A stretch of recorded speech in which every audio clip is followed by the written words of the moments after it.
From the underground to the world stage. One stage, countless voices. The conversation that shapes culture, politics, entertainment, and society. Politicians, comedians, musicians, actors, public servants, leaders, unfiltered, unscripted, unmissable. This is Debated Live. Welcome back to Debated Live. We got Jesper back live on the show. This is part 2 of the interview. And we were talking in part 1 about the IPO of the company, 2010, 3.5 billion, 2011. Jesper decides to retire from Pandora Jewelry. So how was that like? I mean, working in Pandora and really building that company and being the face of that brand for a long period of time, and now, kind of retiring that brand to people. It's like kind of giving your baby away. So how was that like for you? Was that an easy decision, a transition for you? It is a very hard decision to do, but you just have to admit that a certain point where you, as an entrepreneur, work in a company of that size and you don't have the majority any longer, it is a different way of doing it. I think if we have been able to, in the old founder circle, to have kept the majority, I'm quite sure that I would have stayed in and would still be working in Pandora. But there's just so many things that happens in the transaction from, this entrepreneurial driven company with strong characters into you can say, corporate global company that has a completely other agenda. And I love to see my baby grow, but I also felt that the time was right now for me to move on and go into other projects. It's something that I'm of course extremely proud of. It is my legacy. It is the most important time of my business life. But I was already involved in other projects at that time. I got involved in different sports teams and things like that. So I took my full energy and put into my sports teams instead. And it's another kind of business. It's also extremely fun. I could talk for hours about what it's like to run sports teams. But it's much different from Pandora. But the Pandora that I left was not the Pandora that was there the years that I was there. So I was actually ready, to leave. I tried to stay in the board for a couple of times, for a couple of months and years, but it didn't work for me because I could feel that the things that we now need to do to increase our profit margins, to increase the investment for our investors and shareholders, didn't really match up with how I wanted to do things. I wouldn't go back to the customers that created me over the years, my franchise partners, my employees, my sales reps, and had to do the things that were asked now from the you can say from the new board to increase the profit margins, to cut costs, all these things. That was not the way I was doing the company. I didn't mind, running with a 5% lower EBITDA if it meant that everybody in my value chain was really happy about being there, because I truly believe in the long run that is a better investment as a businessman, to go for the long run and make them stay a long time and make franchise partners smile, instead of trying to soak them for having to pay for their advertising material, and to create a business model where you make money on a short term. And that was what intrigued me a lot about the business model from the IPO listed company, that we're always running for the next quarter. And that makes it not very healthy in the environment that I want to create a company, because I look at 10 years ahead, and now we're looking into what is the next quarter results. And of course, there we can cut fast, do this, and then we can save a lot of money and increase the profit. But is it really good for the company in the long run? I'm not sure that is always the solution. So I couldn't face myself in that environment that was done there. People telling me, yes, but that is exactly the opposite of what you've been telling us all the time that you're asking us to do now. And at the end, I saw no other opportunity than if I have to keep my integrity as a businessman towards these people, I had to resign slowly and without any drama. I hear you. And how much in cash did you manage to get from that deal? Like, how much was your exit? Right away, I got like 50 million on the book, yeah. And then And then I needed to get my last payment in 2015. That would be around another 270 million, 280 million. That I would then, but I just sat back, relaxed on my 30-meter yacht in Mallorca, running my sports teams, and didn't take a breath, because running sports teams is as hard business as it is running a jewelry company. But I just sat there, and I was still, the major shareholder of the biggest jewelry company in Europe, the Pandora entity in Europe. So I was actually quite happy with the situation when I left the company in 2011, and it was quite a good situation for me at that time. I was happy. So when did you feel like you were screwed over? Was it when you were trying to get the remainder of what was due to you? Is that when you felt like No. this will not happen? Actually, you can say about my story that the first, 12, 13 years of my Pandora journey was, the American dream coming through for a young guy, uneducated, but, with a mindset and a willing to work like never seen before. But the real lesson and the real power that I found in my life came after I left Pandora, because the first year was quite easy, but then I got really screwed over by the tax authorities of my country like crazy. It's like you see in a movie, they come overnight without any prior warning, and they simply possess every single asset I have. They take my houses, my cars, my shares, my boat, my plane, my cash. They close my sports teams. Break it down for a lot of people. They might, especially people who've never, people who are selling their companies now. As people who have sold their. I mean, I sold a company in was it 2003 for 30 million, and I didn't know about and the taxes you had to pay on that. I thought, well, this is all profit.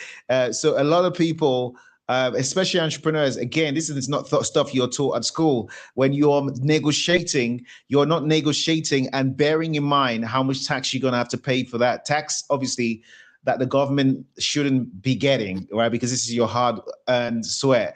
But it's something that, you're not told during a negotiation. So you think this is net. So can you explain how that happened and why the tax authorities got involved? And my dad went through something similar too. My dad went through something. I mean, he had some of the biggest properties and companies in the UK, and he went through the same situation back in the 70s. So can you tell us what actually happened? So you've taken the 50 mil. Quite interesting.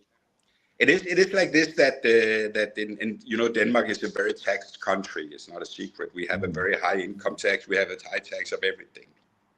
But with my background coming out of a working class family, my father was an electrician, my mom worked in a kindergarten. We always paid our tax without any hesitation. It's a part of being a part of a very well functioning society, like the Danish society actually is. So we decided in the early stages of our company, even though we didn't run our business in Denmark, we decided to stay in Denmark and run our company out of Denmark, even though we were not operating in Denmark ourselves. So of course that is a solution we make, because we are Danish. We are a family coming from the outskirts of Copenhagen, and we had no intention of moving our whole family, all our kids, out of it was our environment. So we decided to build the company out of there. And of course, we also had to be taxed in Denmark then, of course. But it's okay. The company tax in Denmark is 22%. That is acceptable. We always paid our tax without any, problem. But what happened after the IPO was that the tax authority firstly knocked on our door. And they said to us, we have to look through every single document of the company, because they could see that we just listed the company and I got paid a fortune. So of course they say, we want to check to see if there's something to get. Of course, you as the tax authority has to run towards the people who actually has the money. That makes sense. That's a good business model.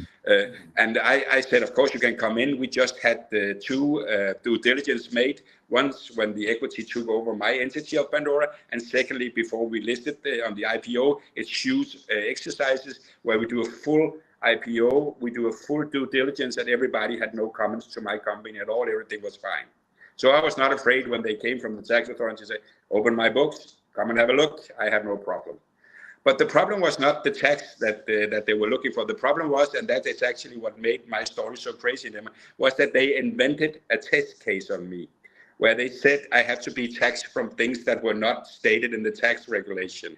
That means that they wanted to see, what they said basically is they said that all the money that I spent in my company to promote Pandora and everything else around my business was not a company cost. It was a private expense, because my name was so deeply connected to Pandora that actually when I promoted Pandora around the world, it was my name that was promoted and my person that was promoted.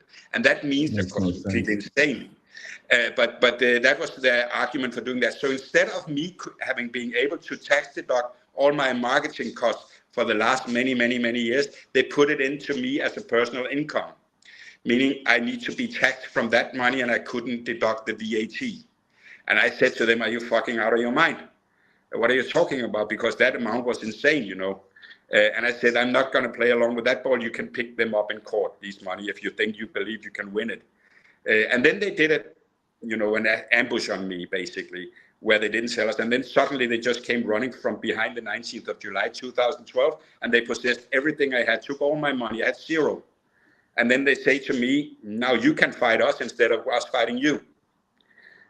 So I had to open up the tax cases in 2012 without a single dime on my account.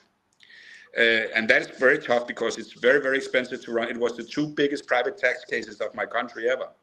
And of course, when that came out, since I'm a very public figure in Denmark, I'm one of the most famous businessmen of my country. Of course, when I was taking down, the nice guys from the tax authority also leaked it to the press, just to make sure that everything was out in public. So I got 17 front pages in a row calling me the biggest tax criminal ever in the country, even though, just to make it very short so people understand the story, 7 years later in the Supreme Court, I was free spoken for everything, because there was nothing in it at all. But that doesn't matter. The damage is done, you know. And we lost everything we had. You know, they made a fire sale of our houses, our boats, our cars, our sports teams. Everything was a fire sale, you know. So I lost 75% of my net worth in that time, because they made a fire sale on everything. And in Denmark, the regulation at that time was that you only get back what they sold it for, not the actual worth of the time when they took it from you. So I looked like a fucking idiot when I won in Supreme Court, and they sent me a ridiculous amount of money back and say, sorry, but what the hell are you talking about? I said, what about my house? It was worth 5.5 million. What about my boat? It was 2. Yeah, but we sold it for 1.6. We sold it for this. So that was all we got in at that time. And, you know, you go crazy if you think about these things as a normal person. But what also happened was that the 2 guys, or the 4 guys that did it, the 2 guys, they also got, of course, thrown out. One of them, I think, had to go to jail as well for the treatment of us during the time as well. So not just the thing that they did was wrong, but also how they treated us. They couldn't do it because the regulations was not done like this. But Jordan, that doesn't help you, because it happens to you. You know what I mean? Yeah. So you can stand there and cry in the corner, but what the fuck can you do? You have to get up and you have to fight. So what I did is I said, okay, what is the situation, you know? We have absolutely no money, we have nothing, and we are facing court cases what will cost us millions. Just to make it short, also, to get the free spoken costed us in court cases and lawyers 7.6 million to get to the point where we win our cases. But what they did very cleverly was they took all our assets away from us. And that was, of course, very clever. So come on, let's fight, they say, but what can I fight with? I cannot even pay my lawyers, I said, you know, you took everything I own. But what I did then is I said, okay, fuck off. I'm going to fucking make a lot of money now, and I'm going to put them to the court. And so what I promised my family, I am a maniac. I'm crazy. I'm working like crazy, and I never give up. And they didn't know who they were taking. They took the wrong guy, you know. That's why we have the Pandora business as well, because I don't stop by the first red light. I continue. And then I started creating new businesses only with the purpose of creating fast liquidity, you understand? Fast liquidity, because I needed money to pay for my court cases, to be free spoken, and I needed money to pay for my families, and I needed money to survive. And I'm very good at making businesses. So I created in that period, in these 7 years, 2-3 different businesses that I could sell shares from, that I could make work and create cash, so we still could continue to live a reasonable life. But I could also, most importantly, pay for my lawyers. And that ran me to the end of it, so I won my cases. But what Pandora very cleverly did, the private equity, who has to give me the rest payment, they knew when they had to pay me in 2015 that I was fucked. They knew that I was running two of the biggest court cases in Denmark that was extremely expensive, and I was fighting with the tax authorities 24/7. So they sent a very clever letter in 2015 when they had to pay me the last 270 million. Yes, but we are not really happy with the things that we bought from you at that time. We can't really tell you why, but we will not pay you. Fuck you, they said. And I was standing there now because they used the situation, of course, of my problems to say, we don't pay you. So they put more gasoline into the fire, you understand? And after I then finished my last Supreme Court case with the taxes and I won it, I turned around publicly and said, I'm coming after you now to Pandora. And then I opened up an arbitration case with Pandora to get my money, the rightful payment, but I couldn't prove it. I couldn't prove that they cheated me. They didn't want to show me any documents. They're really good, these guys, you know, and they were very skilled lawyers. And we were talking about 400, 500 million euro at that time that they need to pay me back. But I couldn't prove it. And at the end, I lost in court in 2021. I lost in the arbitration, and arbitration is final. I couldn't do anything about it. So sometimes you win, sometimes you lose, but I gave everything I could. But never forget, there is somebody's always watching out for you. The reason why I lost the first case was because I couldn't prove that they cheated. Just said like this. We can see that it looks very strange that they didn't have to pay you. But since Jesper, you have absolutely no documentation and Pandora won't show us anything, we can't make a verdict, they said. So it was like just released and I couldn't get it. But then 1.5 years later, I get a knock on my door from the former CEO of Pandora. And he had the documents. So he asked me, Jesper, are you interested in taking a talk with me? Because I can prove it. We sat down, we negotiated for 6 months because of course he was scared as hell of what's gonna happen to him. We negotiated, we found a way to secure him so he and his family could feel safe about this, because now we're talking about $1.3 billion with all the interest and all the damage that has been done to this case on the way. And everybody what I did then when I got the documents from him, I got 3,000 documents on 2 USB sticks, the right reporting for the whole period where they said there was no money made. I got the bonus agreements, I got the accountings, I got the internal reports, I got everything. And now I could prove it, Jordan, you see. Now I had it. Wow. So of course I said to Pandora very clearly, guys, you want to take a talk with me? I sent them just a few documents, you know. Should we take a talk? Because now I know what you did and I know how you cheated. No reply. And then I knew, fuck, I nailed it. Because if they could have replied and said they are fake or they're wrong or something, they would of course have done it right away. So I said, okay, back in the boat, the resilient founder is back in the boat, back in the game. I gather my team of lawyers again. Now I cash enough, so it's not a problem. I go back into the game, and then I made my lawyers send a letter to them. Please explain to us why we're sitting with these results. Because this was not what you showed us in the former arbitration. No reply. And normally lawyers always replies lawyers. Of course they do, yeah. But they didn't. And we knew they're fucked. Next step, go to the press. I'm a very public figure in Denmark. 75% they hate me because they are fans of another football team than mine. 25% they think I'm the most crazy guy the country ever saw. And they, of course, applaud me and say, he's a crazy guy. We trust him. We follow him. But the media then starts to write. And in the last, 1.5 years, 75 newspaper articles in Denmark has been written about this case. Because Pandora cannot explain why there now are two different results in the same company with a difference of 250 million. Because they can't explain to us what are the difference, because it's a fucking fraud, Yeah. And they manipulated the accountants beforehand, and now we can prove that they did it. So first, ask them. Secondly, make your lawyer send a letter. Thirdly, go to the press. I could do that because I am who I am. Fourthly, court, So now, of course, we go to the court. The court will be from the first court will be from the 8th to the 11th of June this year. where we'll go into the court, and Pandora still can't reply to anything. But this is what I love, they took the wrong guy. And I don't give a flying F now. I'm going to nail them down, these mother cheaters, I'm going to take them down, because you cannot run around, do that to the founder of the company just because he got smashed by the tax authority. What kind of people are you guys? I tell them, this is not how to do it. But of course, they had their reasons. They want to save the money, he's down, he's gone, and that is what I come back to, that business is so brutal. Business is war. So you have to be ready to fight from day one about everything. The one thing is to build Pandora. That was not difficult, I could do that again.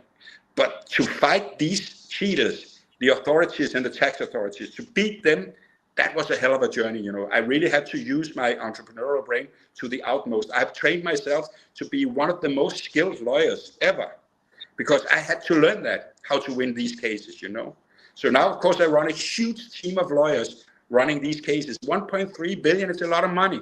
You can put a good team, You need to have really good lawyers around. So I have a team of 5 super skilled lawyers run by myself, of course. Because now my business is not to run a Pandora or to do a sports team or to win my tax cases. Now I only have one purpose.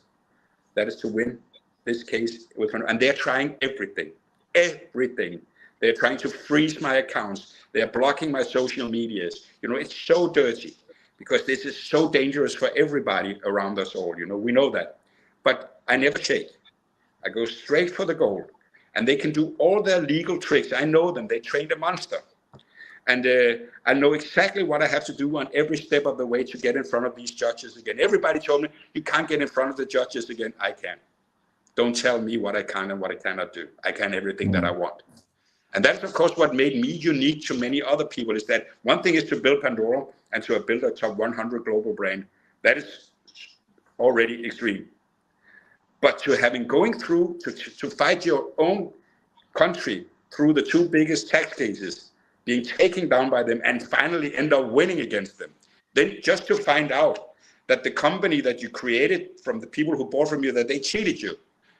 And now I also found out about that. But of course, I have to say, and I do that every night, I thank the whistleblowers. Because it's 5 guys now, the whistleblowers that came out and told the truth, because we need to understand, everybody around the world, that we cannot just put the head away, If we see things that are wrong, if we see people cheating, you cannot just say, I'm happy it's not me. We have to stand up for this and make this place into a better world. Because we cannot just accept that people are walking around cheating. And thank God, these former management of Pandora, they had that moral and said, this is not right, I can't live with this, that I know that they cheated Jesper. And 3 of the guys kept all the documents, They had all the proofs that needed to be done. That was, of course, my luck, But we need to do better, I always say. We need to do better than this. And that is the reason why I basically now go out global, because in my own country, they all know me, They know who I am. But in the whole world, they do not know me yet. But now I will go out, not because I want to tell everybody, see how good I was, I did Pandora, blah, blah, blah, blah, blah. That's not interesting about my story. My story is interesting because when I did it, after I did it, they killed me. But I stood up again, and I never gave up. And that is the story that I want to bring out to the world, that you can never give up. I would teach everybody around the world with these struggles. Like you said, your father had it. I have thousands, hundreds of thousands, millions of people who's getting screwed up. But I had the mindset trained how to get through that and how to win these cases, because I won extreme cases. I understand why it's difficult for people. They give up, they can't do it, they get drained. But I want to motivate people to fight when they're right till the end. I completely agree with you. Jesper, the funniest thing is I did law at university, and throughout my business since '98 up till now, and the businesses that I run all over the world, you have been in. I mean, as any entrepreneur will tell you, there's a lot of legal cases, loads of contracts going wrong. You have to keep on fighting, and there's certain things that I just decided to leave it. I mean, there's certain things that we could have fought till the end. I decided to leave it. The reason why, personally, was because it distracted me. I mean, I've got about 20 businesses. It distracted me from my other companies. I just took off my energies, and I just felt like lawyers were just very happy to waste my time, because I'm a lawyer. I'm a lawyer by trade too, so I understood when it was just a lot of pay me for paperwork and pay me for hours and just wasting my time. And there are other cases like what you're mentioning now, that you have it in your gut instinct that you were wronged in such a way that you're going to win, where everybody's not believing in you.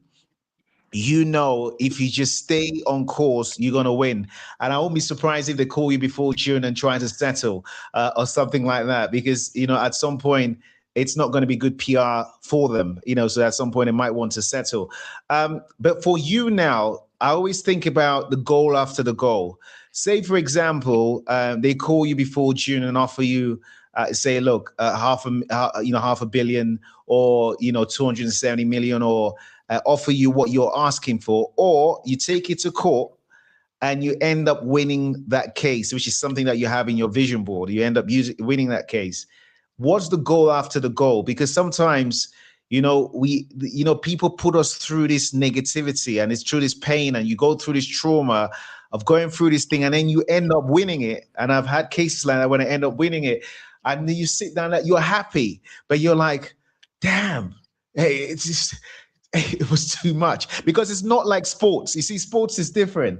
If you win a match, whether you're your boxer or your football match, you're happy, you're sad, etc. But this is real life. Sports is entertainment. This is real life. This is, you took your house, they took you this, you did, and then you're like, you've been vindicated, you've won the case, you've won the money.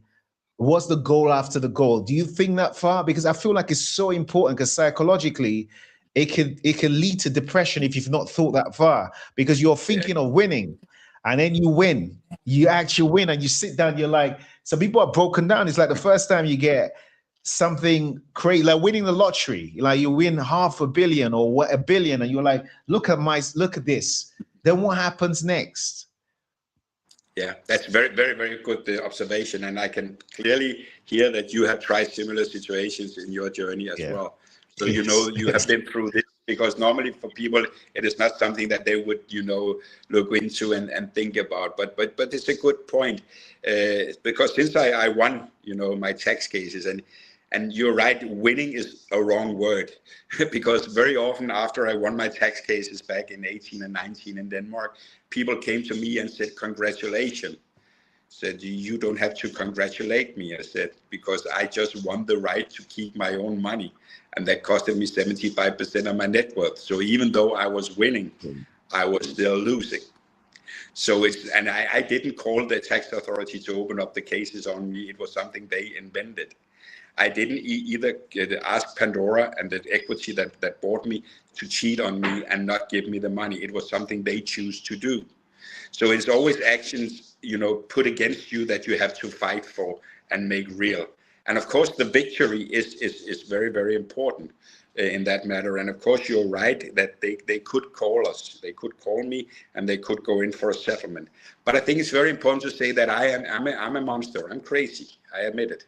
So what I did to Pandora last year, I'm going to tell you how I really put them to their knees last year, very brutally, because I am also playing as dirty as they are playing. So what I promised Pandora last year, when we open up 2025, and I said, okay, you will not explain to me why we had these different numbers. I understand that. But I will kill your stock price this year completely. I said, if you don't do it, because I know how to do these things. Because the only man who can destroy a company is the man who built it. Never forget that. So what I said to them is, I will kill. So what I got is I got access to every single retail shareholder of Pandora, 22,000. I got their mail addresses. And I started last year in February writing letters to each one of them as a former founder of the company, telling them what is going on in the court cases, sending them the newspaper articles. And I kept doing that every month all year last year. And you know what, shareholders, they don't like this. They don't want to hear about, they want to hear about we're moving forward, we open up new markets. They don't want to hear about a court case of 1.3 billion. That is a liability. And what I know that they don't like, the shareholders at all, That's why BlackRock drops 30% of their shares. That's why everybody, they don't like to hear about these problems. They don't want that. So at the end, it meant that the stock price of Pandora last year dropped 70%. And I can thank myself for that, meaning that they lost more than 10 billion stock value because I kept poking the shareholders of the company, and they let the shares go, as we could see. So every time I send the letter every month, my friends ask me very often, yes, but can you not tell us when you're going to do it? Because every time I put that letter out to the shareholders, the share price dropped 4 or 5%, you know, and they just got tired of it at the end. And I said to them, guys, as long as you don't sit down and explain that to your founder, why he is having two different accountings from the same company, I'm going to continue to poke on you. You know, I'm going to continue to kill you until. So last year the CEO resigned. Last year the chairman resigned because they can't explain it. They can't do it. And none other companies in the sector. You know, we have 4 big companies in our sector in jewelry around the world. They didn't drop a cent in their share price. They stayed stable. But of course, Pandora went out and they explained to the medias in Denmark, it's the geopolitical situation, it's Trump's tariffs, it's the silver prices. And I just kept bouncing back because I have the most follow-up link profile in Denmark. 1 million Danish people read on my LinkedIn profile. That's a lot of a country of 5 million people. They read on my LinkedIn profile. So I just wrote back, so it's not the same for Charlie Fogg. It's not the same for Signet. It's the same for all the other companies in the sector. And they're not dropping, guys. So that's not working. That's not an explanation. They also have Trump as a president, if that's a problem. They also have the geopolitical situation that the rest of us have. So stop doing all these excuses, but they couldn't explain it. So, of course, now we're getting into the new phase of the new year here. And I am, of course, willing to go for a settlement anytime because Pandora is my baby. I don't want to destroy them. But they force me to do it. They leave me with no choice. So, of course, I keep doing it because I'm really angry now because you really cheated me, you guys, you know, and that's not fair how you did it. And at least you can come and try to explain it to me. But always remember, when people do not want to show you documents, when they say something is confidential, they're lying. They're lying. True. And that's what I learned over the years. That is what when they say no, it's confidential, we can't show it. You can't show me why you cheated me. I tell them. That's a very good story, I said. But it's just to make a meeting with me. You can sit in front of me and explain to me what you did, and then I can see if I accept it or not. But they don't want to talk to me. They don't want to do anything. They're trying to hide it. They're trying to complicate the legal processes. They're trying to, we have to discuss formalities. We have to do this. And luckily, I know how all this works. So that's all fine. You can do it again and again and again. No problem for me. Because I know this. I won the 2 biggest tax cases of my country. So you're playing with the wrong guy here when it comes to the legal cases. I know how to do this. And of course, that is the whole, you know, how dangerous. And then, of course, I came up with this idea. And that's why we're also sitting here talking today, John, because you probably saw me now, because I'm starting now to open up social media profiles all around the world. So you probably saw me on TikTok or LinkedIn. Not on LinkedIn because that's my old dinosaur media myself, but in Instagram and all these. Because now I have a whole army of clippers ready to start very soon. You just found me in the test phase. Because we're going to go global now with this new concept that I invented called the Resilient Founder. Because I have a story like nobody else in the world has. And I will go out and I'll put this to the whole world to inspire them to fight.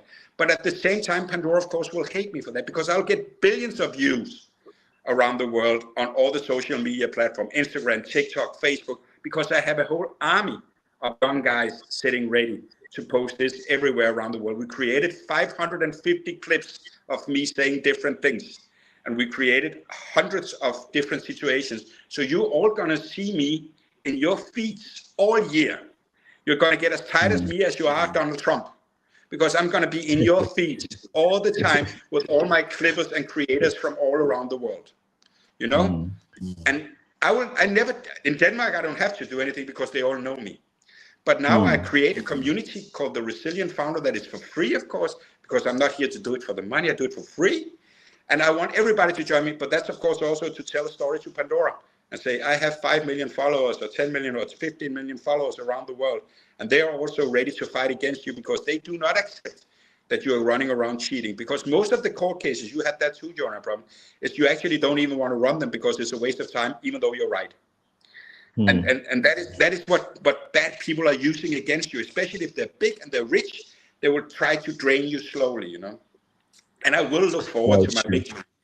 I will look forward to my victory because I will never lose, because I will never give up. I will I never love ever. that. I love that. That's definitely the right attitude. And I love the concept of the resilient founder. Just wanted to go back to what I was saying because it's very important in terms of mindset. What do you do? I want you to visualize yourself that you've won, right? Because as you said, you'll never lose. You have won. Because I think mindset is so important. You know what I've learned in the years of running businesses is that you can actually make magic happen or miracles happen with your mindset, and you can change situations, especially when you have faith. Myself, I'm a good believer. If you pray, you leave everything to God, and you put your action in, you don't have to worry. You've won already. You literally have won already. But you know what happens is the devil can try and trick you, and sometimes you might have a low day, and your mind can say, start questioning yourself. But when you speak with resilience, you are literally casting a spell in itself. And if you say you've won, there is nothing that can happen that will get in the way of winning. So I'm like over that already. I can see you winning already. So the question is, what happens then when you win? Because that's so important for your mind state. In the music industry, in one of the companies I run, the Urban Music Awards, we had a lot of artists that start out, from Ed Sheeran to Amy Winehouse, etc. And I remember a young Amy Winehouse, and she went to a school called Brits in Croydon, and she really wanted to get into the music industry. And I remember and she actually won an award at one of our awards, the Urban Music Awards. She wanted to get into the industry and make it. And when she became a millionaire and successful, she detested the industry because she never knew what would happen after she became famous. She never knew what would happen after she made it. She never knew what would happen after she won. And that's the thing that a lot of people, it happens in all careers. It happens to, doctors, lawyers, CEOs. What happens is, if they don't know what's going to happen after they win, especially when you put so much of your energy into something, what happens is the burnout. You hear these stories, that people, win a lot, and then afterwards they just get depressed. Something happens, or they lose it all if they don't have that plan afterwards. So part of winning is knowing what happens after you win. And I think you've started it already. And, talking about a resilient, entrepreneur, that you're resilient founder. But what do you think it's going to happen? Just think about it as day two, you've won, and you have everything in order. What you wanted, exactly what you wanted, you got from Pandora. What are you doing now? Yeah. First, that's a really, really good issue to like, because you have to be prepared for that. I agree. I also won big trophies in sport, even though it's different. It's still a little bit the same mentality. But first, I want to go back to you when you talk about having your faith. It is a very, very important thing, and I don't care whether it's any kind of religion, whether it's Islam or it's Christian, but we have to believe in a higher purpose on everything. And I will share a little story with you that is not long, that actually means really a lot to me and can teach a lot of all of you on having your faith, because it's really important. We come from a country in Denmark where we don't have a lot of faith. We are not very religious or anything. And I think that's a very, very big mistake as I go through my life, because I know he's holding my hand all the way. Because it's about the karma, and it's about him taking care of you. So back in 2023, when I have lost my case 2 years after, my first grandchild was born. My daughter is 26 years old now, but 24 at that time. I got my first grandchild, and I was at a jewelry show, doing my things, running my businesses. And I was a little bit, I got sad that night because I should have been there. I'm the founder of Pandora. I'm a very wealthy man, but I still had to work, And I sat there, and I was saying to my creator, I don't understand why I have to sit here when I actually should have been home in the hospital with my daughter to see my first grandchild come to life. And I looked up, I cried, which is okay for a man sometimes to ask for help. In order to get there, you have to get so low that you, as an alpha male like I am, 110%, you have to come to the point where you need to ask for help, because he's not going to help you until you're ready to take it. So I asked him, explain to me why I have to sit here. If I did something wrong, it's okay. You can tell me what it is that I did wrong on my journey, because I never tried to cheat anybody. I'm one of the most generous guys who could ever live on this planet. I'm always in good mood. I create energy. People get energy from being with me, and they get better themselves. That's what all my friends, all my associates, everybody working for me. We need Jesper, they say, just for half an hour to get back with the energy and the fuel and the batteries and everything that goes around. So I asked him, either you help me or you tell me why, so I can move on when I lost it.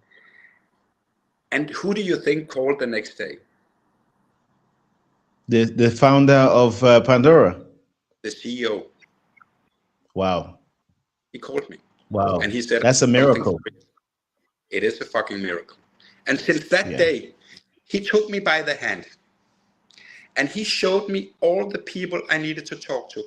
And I started to look every time in my social medias, they're trying to tell me something, and I just follow it and let it go. I had people contacting me. I didn't even know that I needed them. The lawyer comes by themselves. I needed just that lawyer. He comes into my life, So from here on, where I am right now, I don't even worry about anything. And Jordan, I do not worry about afterwards, because he's holding my hand. You understand? He decided to put me into the Resilient Founder, because what would my story be worth if it was not that I could go out and change the life of thousands and millions of people now, give them hope, give them energy and believe, because my situation has been hopeless. But I also have the blue mark and blue chip about business that I created, Pandora. So that means I have a voice. You can listen to me, you guys, because I did it at the highest level. It's not like I made a little company somewhere. I did it. It doesn't get bigger than this, It doesn't get bigger than Pandora. It's last level of business. And of course, this is what I want to do in the future with my Resilient Founder concept. I never care about the money. Everybody said that, but I truly never did, because then I wouldn't have done all the things I did. But I want to show the world with my Resilient Founder concept that there is another way. And what I'm trying to attract also with my whole Clipper army and creator army, we work in the Skoll platform, and we have the creators, and I work with them every day now, my creators, the Clippers, and we have room for 25,000 of them in our system, and we have now, I think, 15,000 that will go out and start to clip and send all these videos. What I want to teach them, and it's mostly young men, also some young girls, but mostly young men, but they're between 15 and 40 years old. And now I get a little bit religious again, but these men that I'm going to take into my Resilient Founder concept now and teach the right values on how to fight and how to treat and stop walking around cheating each other and frauding each other. It's not the right way, because you will get punished. Your family will get sick. Your kid will be disabled. The karma will hit you. Don't worry. So always do the right thing every time you get up and look yourself in the mirror in the morning.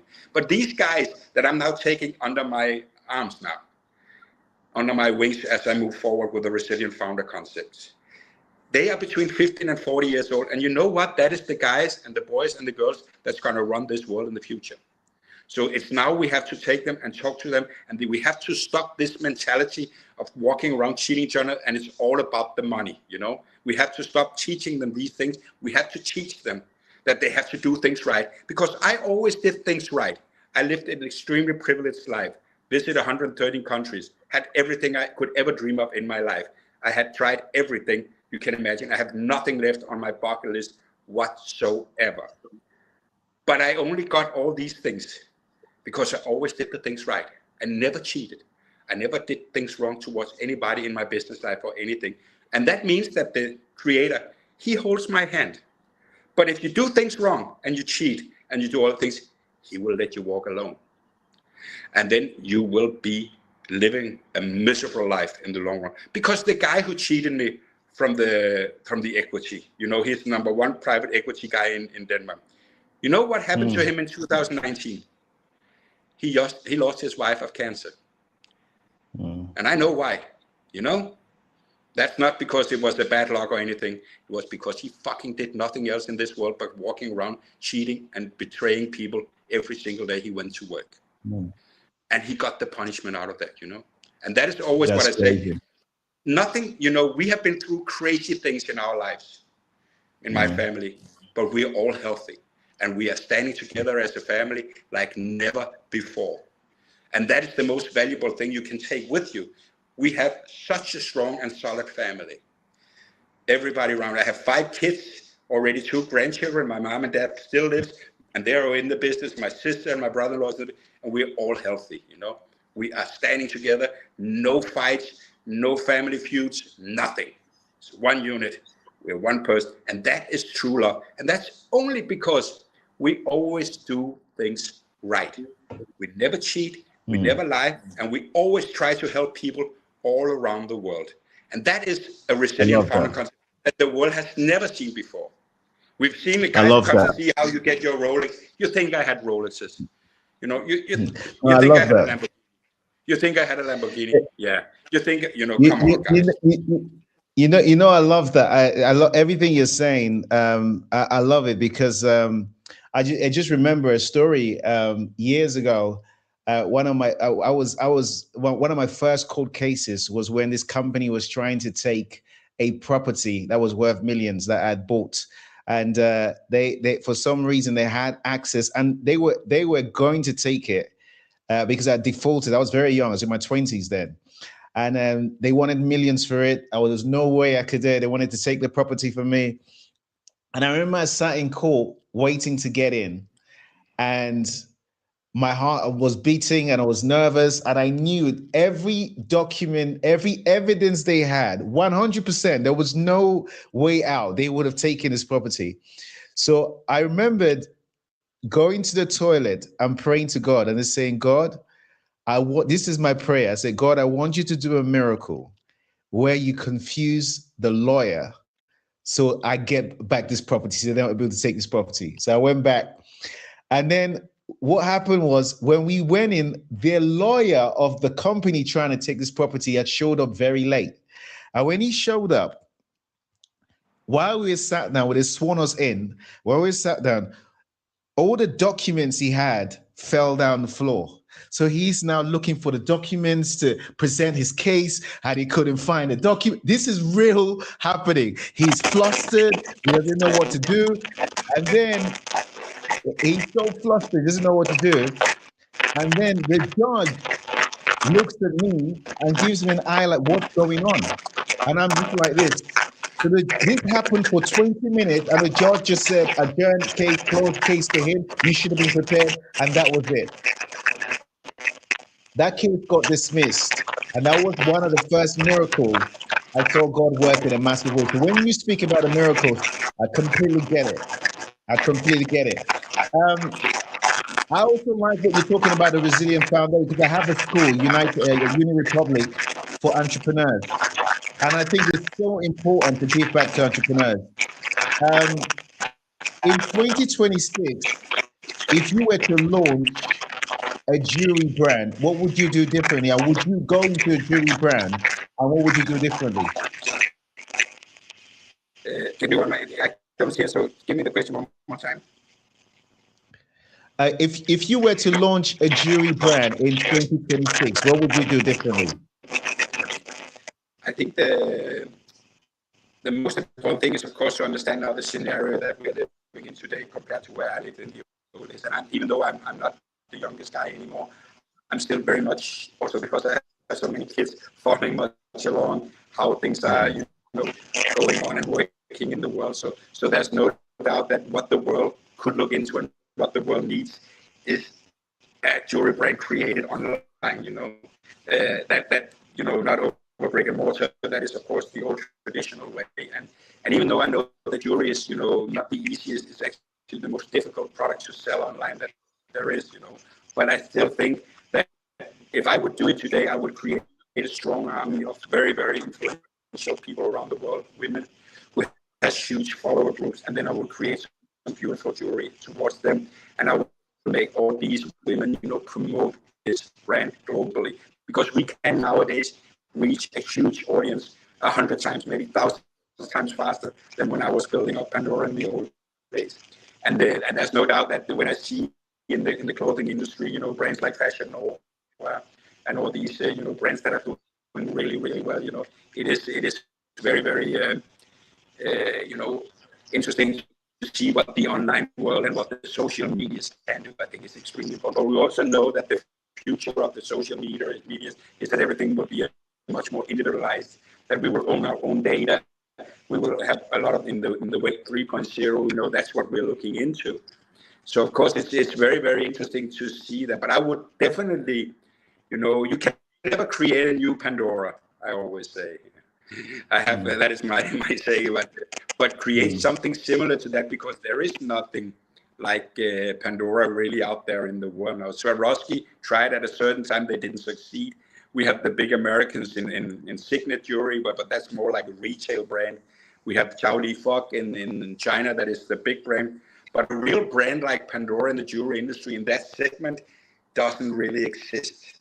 And of course, that is an opening for any young entrepreneur out in the world. And anyone who has an idea, they're welcome to write me, you know. And anybody who is interested in following the Resilient Founder, go in and then sign up for me. It's for free. The first thing you get in the Resilient Founder concept, Bjorn, for free, is my book that I wrote. So you can get, you know, a lot about the mindset, how I do everything, how I got through the different cases, and how I did it in a more, you can say, a structured way.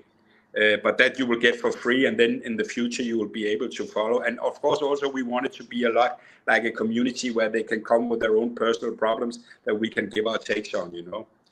So that is of course that. But also if somebody has an idea about a jewelry brand or a piece of jewelry, I would love to see it, you know, because I have tried a lot and seen a lot in jewelry. So I still think that there could be maybe one or two big brands for the market in the future for a young, really, really good entrepreneur that would do it. Amazing, amazing. Well, Jesper, it's been lovely having you on a Debated Live show. Very inspiring story. And once again, for people that want to follow you, is it at the Resilient Founder, at Resilient Founder on all social networks, right? Yeah. Actually, in the old days, until like 2 months ago, John, I was only on LinkedIn because I'm a dinosaur. Yeah, but now I have all the social medias, and we are growing them. And I promise you guys, you'll get so tired of seeing me this year. You know. I love it. I love it. Jesper, I'm sure we'll be talking more. I look forward to speak to you about more business ventures and more things that we can do together. Always. But it's been lovely having you. And I already know you've won. By God's grace, you've already won that case. I could see you winning. And I'm sure we will be celebrating that win very, very soon. Yeah? It will be a victory. I hope. Thank you, Jordan. No worries. Take care. Have a good weekend. Take care, mate. Take care. Bye-bye. Bye-bye. Bye. From the underground to the world stage. One stage, countless voices. The conversation that shapes culture, politics, entertainment,